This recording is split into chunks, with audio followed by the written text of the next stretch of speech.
Halo Happy Investor semuanya, kembali lagi di NH Korindo Sekuritas. Kali ini akan memaparkan salah satu emiten yang akan listing di Bursa Efek Indonesia, yaitu PT Terang Dunia Internusa Tbk dengan kode emitennya UNTD. Kita lihat untuk profil dari perusahaan ini. Jadi sejak tahun 1991, PT Terang Dunia Internusa hadir sebagai perusahaan manufaktur sepeda Indonesia dan telah mendistribusikan lebih dari 300 jenis sepeda, 20 model sepeda listrik, dan 4 macam motor listrik melalui produk dengan brand ternama yaitu United. Produk-produk United ini menghadirkan ragam varian sepeda, mulai dari sepeda gunung, road bike, BMX, sepeda lipat, hingga sepeda touring dan sepeda anak yang dipasarkan melalui 600 dealer di seluruh Indonesia dan luar negeri. Seluruh produk PT Terang Dunia Internusa hadir dengan harga yang kompetitif, berkualitas tinggi dan bergaransi, serta didukung jaringan penjualan nasional dan layanan purna jual yang andal. Nah, di sini bisa lihat contoh produk dari emiten UNTD ya. Contohnya ada United TX 3000, kemudian ada Galio, dan ada Stigma. Kemudian untuk struktur IPO-nya, jumlah saham yang ditawarkan ini sebanyak 1.666.666.700 lembar dengan persentase IPO-nya 25% dari modal ditempatkan dan disetor penuh setelah penawaran umum.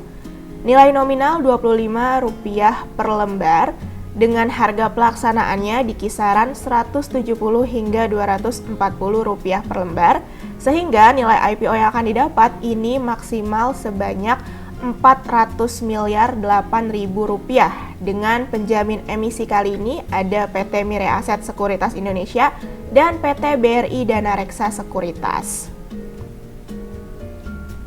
Nah, kemudian untuk jadwal IPO-nya, masa penawaran awal di tanggal 11 hingga 22 Januari, tanggal efektifnya itu di 30 Januari, masa penawaran umum itu di tanggal 1 hingga 5 Februari, tanggal penjatahannya 5 Februari, tanggal distribusi saham 6 Februari, kemudian untuk tanggal pencatatan di Bursa Efek Indonesia yaitu 7 Februari.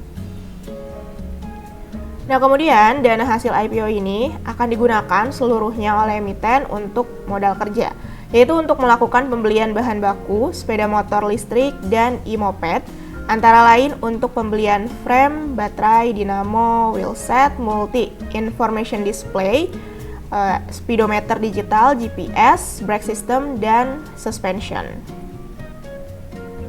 Kemudian, untuk keunggulan kompetitif dari emiten yang satu ini antara lain industri yang diuntungkan dengan dukungan pemerintah yang kuat, kemudian memiliki track record yang baik, didukung oleh brand terkenal dan jaringan distribusi yang luas, kemudian perseroan juga mampu membuat produk yang berkualitas dengan harga yang terjangkau. Kemudian untuk faktor-faktor risiko yang patut diperhatikan, antara lain, yang pertama itu ada risiko utama mengenai risiko persaingan usaha.